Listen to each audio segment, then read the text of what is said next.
But Susane, thank you for coming and the research that you've done as well.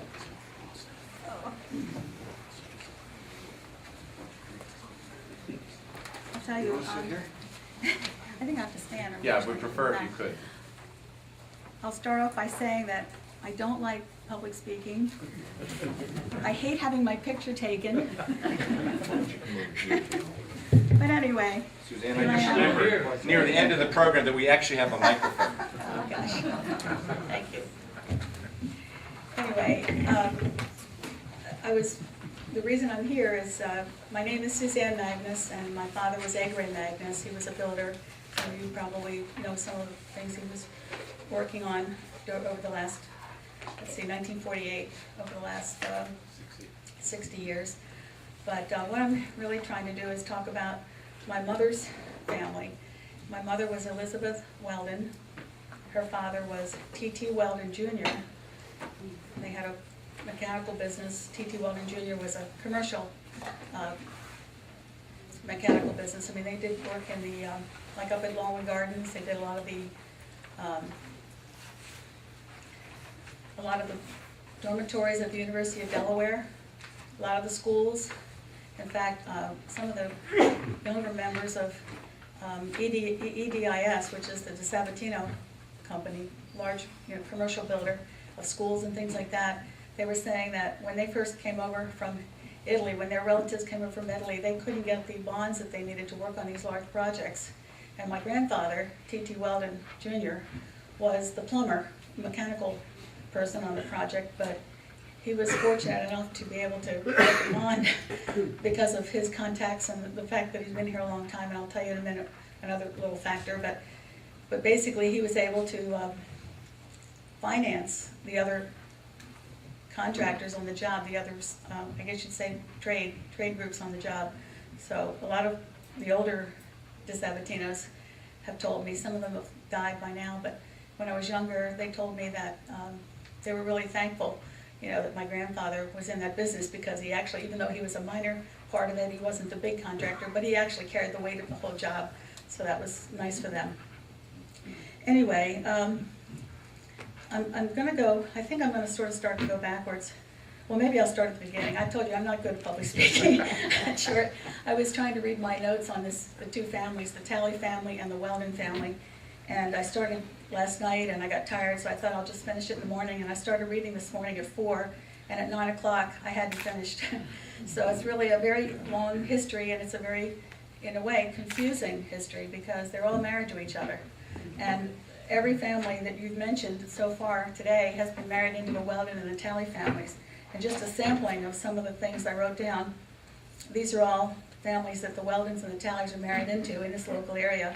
The Foulk family, the Ebrights, the Talleys, the Twaddells, the Hollingsworth, the Mendenhalls, the Grubbs, the Vandevers, the Pierce, the Husbands, the Booths, the Brintons, the Baldwins, the Nailers, the Beesons, the Days, the Foulk, the Almonds, and a lot of others. So you can just see that basically I think I'm probably related to everybody in this room in some way. But anyway, the first Weldons came, we think, from, because somebody has already spoken about the Talley family, I'm going to cut mine a little bit short and just talk pretty much about the Weldon family. But the first immigrant, we think, was Isaac Weldon, and he came from, he came from Ireland. But immigrants from the Weldon family came from England, Wales, and Ireland, and the name was spelled in different ways over the years. There are lots of different ways to spell Weldon, but interestingly enough, they're all pronounced the same.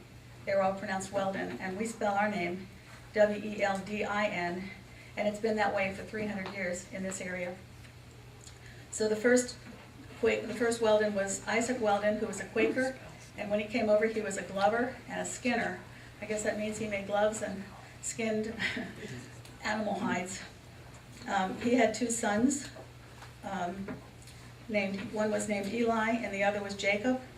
And about 1700, they ended up, well, that's when they first appear in documents and things like that, these two sons.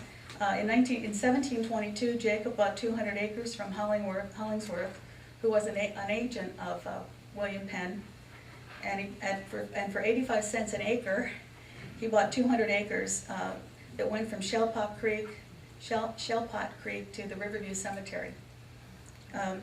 These men were blacksmiths, and most of the early Weldons were in the trades like blacksmith or farming. Some of them were farmers. There were some carpenters. Anyway, they stayed in that area of the Shellpot Creek to the Riverview Cemetery, and that was part of the Rockland Manor.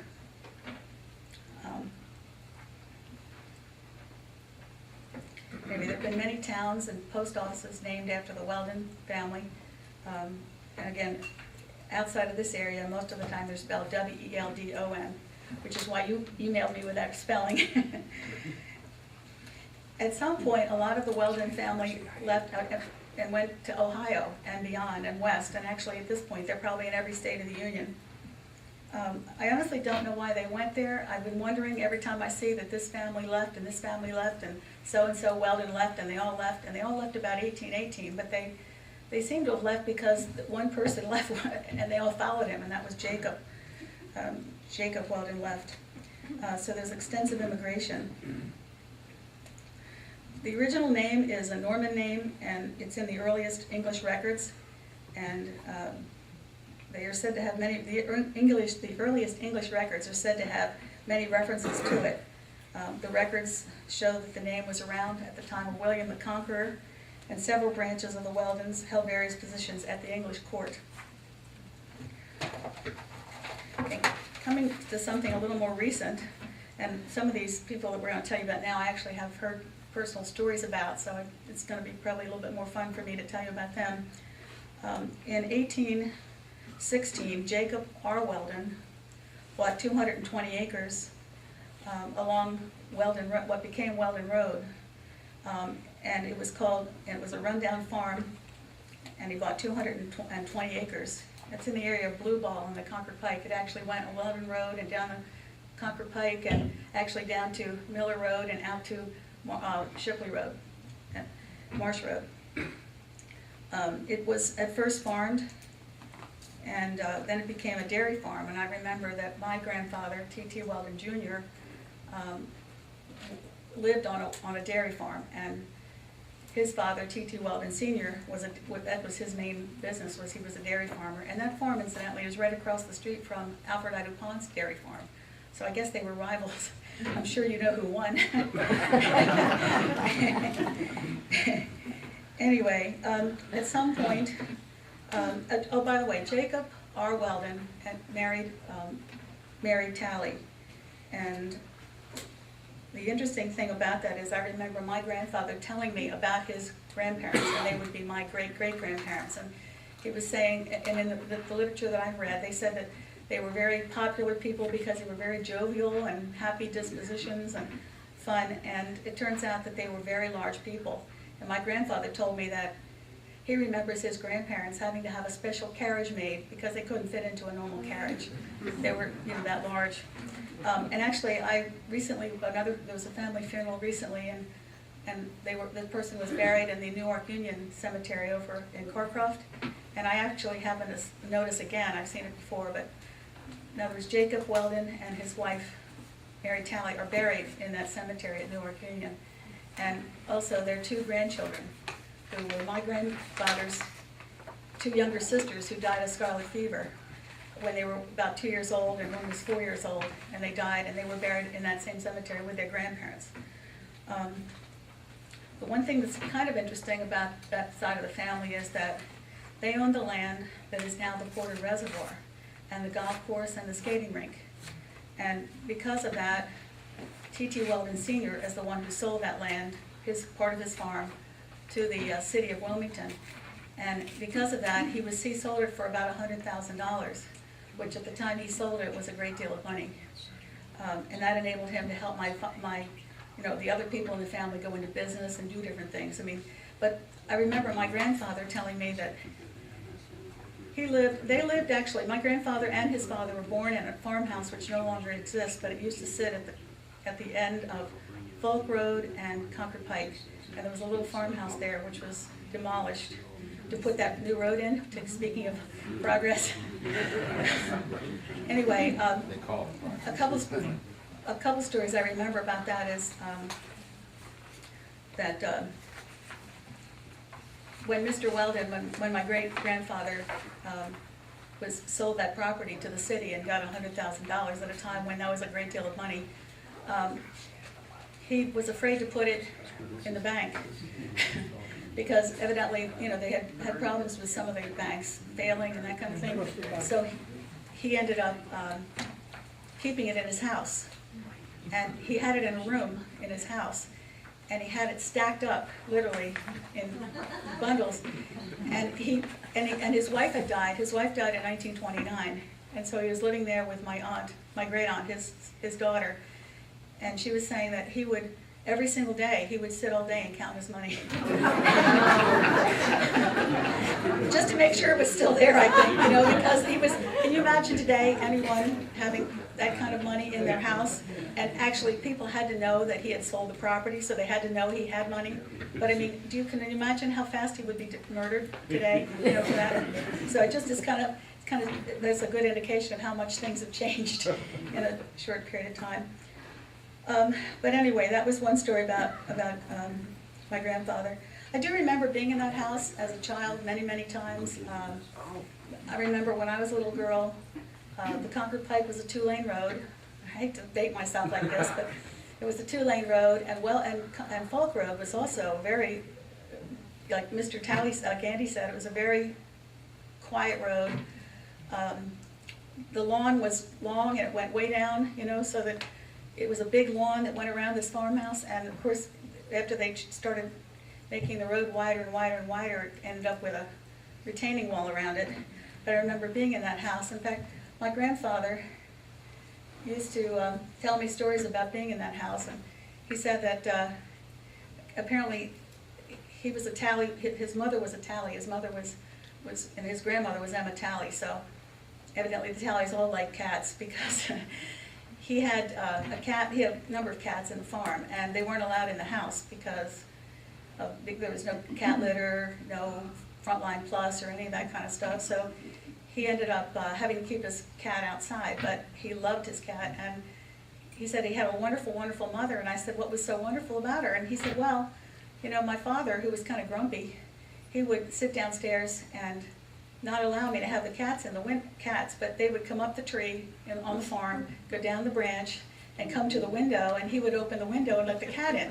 And his mother would come in sometimes and see her son with his cat there, and she never ratted him out, which he thought was so wonderful. And his father almost every night would call up and say, Tom, is that cat up there? And he'd say, I'd close my eyes and I'd say, I don't see it. But anyway, I can still remember going to that house and having, well, they still had chickens and strawberries and cherry trees that my great aunt made pies with, and it was a small farm by then, but it was actually still a working farm. It had a mule, it had, you know, everything that you would have. They grew corn, they grew vegetables, and I can remember, I'm an animal lover, so this is horrible to say, but I can remember my aunt just picking up a chicken and just going like that, you know, and wringing its neck to kill it. But anyway, the one other thing I can tell you about hearing stories from my grandparents, and especially my grandfather, who was my darling and is always going to be my darling. He's my forever Valentine, and I don't think there's a single day that goes by, even now. He died in 1969. That I don't think of him. He was wonderful, a wonderful man. But he would say that when he was talking about the Weldon farm, at this point, that was on Weldon Road, which has become the Weldon Plantation, or is becoming the Weldon Plantation. He said that as I think I told you, Jacob R. Weldon bought that 220 acres in 1861. That was right before the Civil War. And he said that he remembers his grandfather talking about having to take the horses that he owned down into the woods, way, way down into the woods, because the soldiers, of course these were Quakers now, so they're not looking to, you know, go into the military particularly, but they would take their take their horses so far away that they almost couldn't find them again, just to keep them out of the way of the soldiers that would just come through. And they were such a big group and the support and everything that they pretty much knew when they were coming. They were a big group of people, and they would just come through and just take everything you had, take everything in your house that they could eat, take everything that all the animals that you had, if they needed them, they would just take them with them. And sometimes they'd leave you their old horses or their spent horses and take yours, but sometimes they would just take everything. So he said during the period of the war, they had to pretty much keep a satellite farm somewhere else so that they didn't have everything taken by the Civil War soldiers. I do remember in that house that was taken down to do that road, which, by the way, every time I drive that new road, while I'm trying to figure out if I'm on the right road now, I remember, I'm always trying to picture where the house was, because I remember a huge collection of arrowheads that my aunt and my uncle had collected from their farm, just tilling the land. They had a huge collection of arrowheads, so it turns out that there must have been a lot of Indians in that area, and they were still, it wasn't that long ago when they were living there that they were there. Let's see. So anyway, I'll tell you one more funny story, and then I think it's funny, but then I think I'll stop. But my grandparents, my grandmother her name was Elizabeth Baldwin, and her father was the overseer for William DuPont's farm in Bellevue, and they lived on Marsh Road at Carcroft, and an old colonial house there. And some of you probably, if you think about it, might remember. It's kind of sits back, a lot of shrubbery and things, but it's a really beautiful old house.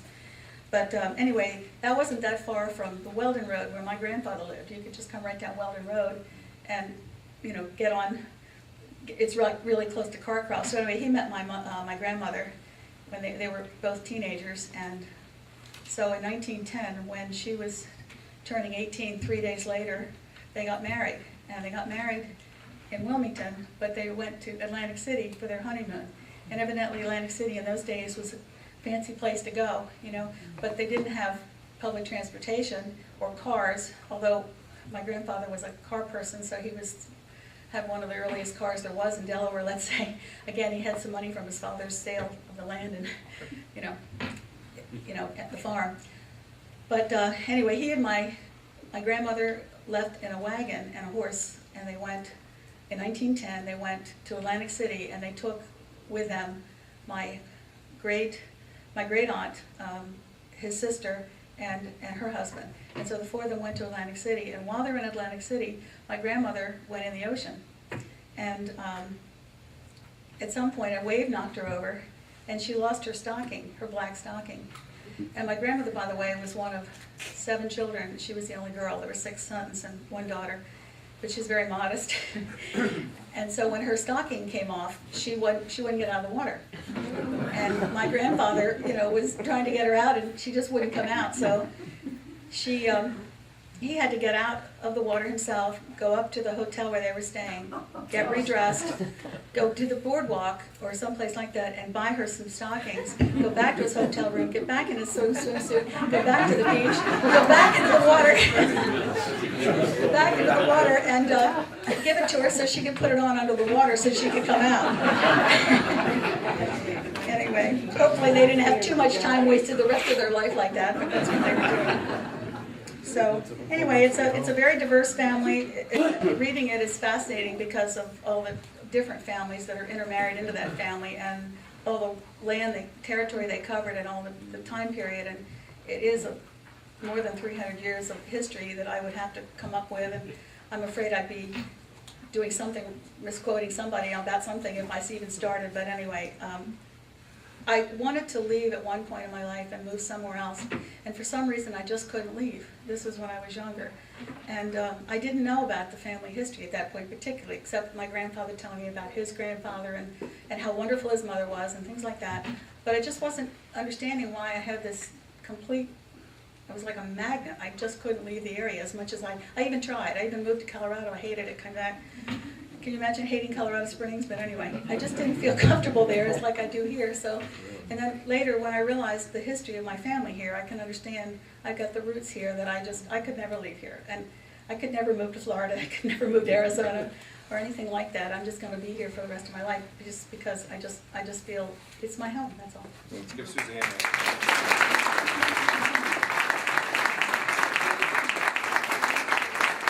I work for T.T. Weldon. give your name again. I'm Garen Gunther, that's my dad up there. I worked for T.T. Weldon when I was in high school at Mount Pleasant Summers. I worked with a plumber named Talley. Oh, yes.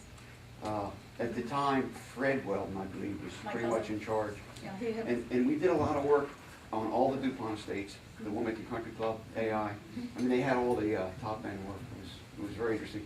And the last thing I'll say is they sponsored a baseball team that also, and Magness also sponsored a team that my dad coached. And we had a championship. A couple questions, and then we're going to go to James Hanby to finish up. As a personal story, and I told you about this, I worked my way through college and law school with a Jack and Jill ice cream truck from 1968 to 1973, and I used to stop at Jacob Weldon's farmhouse, which of course is across from Jacob Weldon Way next to Mary Campbell Center, and every third day he would buy either a pint of strawberry or a pint of peach for 50 cents. It's a good price. And he was one of my best customers. And if you remember Jacob Weldon, that Jacob Weldon, of course, Yeah. was a different one. yeah, yeah. Okay. I have a sign, my daughter has a sign in her house for her husband. It says, "Without ice cream, life is chaos and darkness." I think it's still, you know, the family still believes that. We have a question back. Please stand up and identify your name. Yes. Margaret Higgins. I grew up on Weldon Road, and when I was a little girl, and it was all woods behind us before they built whatever that is, we used to go back and play on a big rock there, and it must have been your grandfather. We called him Old Man Weldon, and he came and talked to us there and told us about being good children and saying our prayers at night and all of this stuff. That wasn't my grandfather.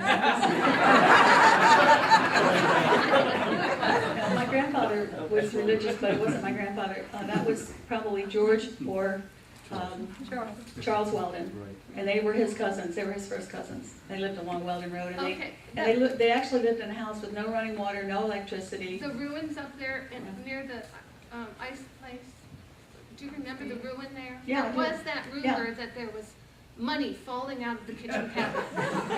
Well, these people, the Charlie and George Weldon, people, I actually have a couple articles written about them in the newspaper, maybe from 1939, 32, and it talks about them, how this woman said, the daughter was saying, well, you know, we went in to talk to them because of their long time, you know, because of the history of the Weldon family, let's say. And she said, I felt so sorry for these people. I said, these poor people, we have to help them. And the mother said, well, they're not poor, they're rich. She said, they are? She said, well, they don't have any running water, but they like it that way. They never married. The two brothers lived together, and their sister, none of them ever married. I don't know what that says, but but anyway, that's who you talk to. And they actually died fairly recently, and they literally didn't have a closet, but they wore every piece of clothing they had right on at the same time. They were the first people to layer in Delaware, I think. And now, of course, there are many. Great. With some kind of follow-up program. Thank you. I think it's been tremendous. Appreciate it. Thank you. Thank you. Okay. Okay. Another Weldon. Willis Weldon, who's a friend of mine, grew up in the other Weldon house on Foulk Road, which of course is where Cloutier Court is, and Willis and his sister grew up there. Willis told me that at the time there was no Fairfax, and he and his sister used to get in the pickup truck and just drive through the back 40, which is where Fairfax was, and they used to have fun just driving around there at the time. Of course, that house was sold, and that was the one last part of the farm that was preserved after Fairfax was sold off to Mr. Vallone, who built the first suburban area of great magnitude in western Brandywine Hundred. Vallone did a good mixed use because he built the shopping center with the apartments and then the houses themselves. So, of course, you may have known Willis Weldon as Oh, well. I do know Willis, yes. I just want to say one more thing. I just feel a little bit disloyal not mentioning my mother, because my mother actually was a very hard worker.